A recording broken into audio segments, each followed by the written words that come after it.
നിക്കാഹ് വീട്ടിൽ ഞങ്ങൾ എത്തിയപ്പോൾ അവിടെ അയൽവാസികളെല്ലാവരും കൂടി തകർപ്പം പണിയിലാണ്. ഇന്ന് ഇക്കാക്കക്ക് 2 നിക്കാഹുണ്ട്. ഇവിടെ തന്നെ പാലായി തന്നെയാണ്. ഇക്കാക്കൻ്റെ വായിച്ച എൻ്റെ കുടുംബമൊക്കെ പാലായിലാണ്.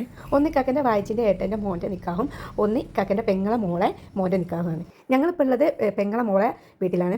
ഇവിടെ 3 മണിക്കാണ് നിക്കാഹ്, മറ്റേത് രാവിലെ 11 മണിക്കാണ്. അറിയാത്ത ആൾക്കാരൊക്കെ കണ്ടപ്പോൾ അതിൻ്റെ കണ്ണ് നിറഞ്ഞ പോനായിട്ട് ഞാൻ മുകളിലോട്ട് വന്നു. അപ്പോൾ ഇവിടെ പെണ്ണിന് കൊടുക്കാനുള്ള ഹമ്പസൊക്കെ റെഡിയാക്കി വെച്ചിട്ടുണ്ട്. ഇത് ഇവർ തന്നെ ചെയ്തതാണ്. ഇവിടുത്തെ മോളും ഇവിടുത്തെ അയൽവാസി ഒരു മരിയോളം അനിയത്തി ഇതൊക്കെ ചെയ്ത് കൊടുക്കുന്നതാണ്.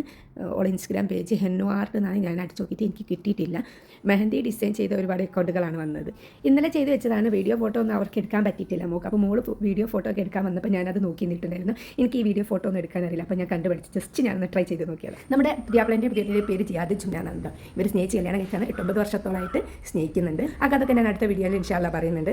അടുത്ത പരിപാടി സ്നാക്സ് കട്ട് ചെയ്യലും ബേക്ക് ചെയ്യലുമാണ്. ഒരുപാട് ഐറ്റംസ് ഉണ്ട് കേട്ടോ. കുറേയൊക്കെ ഇവിടെ നിന്ന് ഉണ്ടാക്കി, കുറേയൊക്കെ ഇവിടുത്തെ അയൽവാസികളായിട്ടും കുടുംബക്കാരായിട്ടും ഒക്കെ കൊണ്ടുവന്നതാണ്. ഉന്നക്കായ, സമൂസ, ചട്ടിപ്പത്തിരി, ഇറച്ചിപ്പത്തിരി, ഉണ്ണിയപ്പം, തരിപ്പോള, ഇത്രയും ഐറ്റംസ് ആട്ടോ ഇവിടെ പേക്ക് ചെയ്യുന്നത്. ഇതേപോലെ തന്നെ ഓളെ വീട്ടിൽ നിന്നുണ്ട്. കാരണം രണ്ടാളുടെയും മഹലിൽ ഒന്നാണ്. അപ്പം 2 കൂട്ടരും കൊടുക്കുന്നുണ്ട്. ഇവിടെ പേക്കിങ് ജോറായിട്ട് നടക്കുന്നുണ്ട്. അതിൻ്റെ ഇടയിൽ കൂടെ വായിലേക്ക് പോകുന്നുണ്ട്. പിന്നെ എൻ്റെ വീഡിയോ ഇഷ്ടപ്പെട്ടാൽ നിങ്ങൾ ലൈക്ക് ചെയ്യാനും സബ്സ്ക്രൈബ് ചെയ്യാനൊന്നും മറക്കില്ലേ. അപ്പം ഇൻഷാ അല്ലാ ഇനി അടുത്ത വീഡിയോ ആയിട്ട് വീണ്ടും വരാം. ഓക്കെ, അസ്സലാമു അലൈക്കും. Thank you.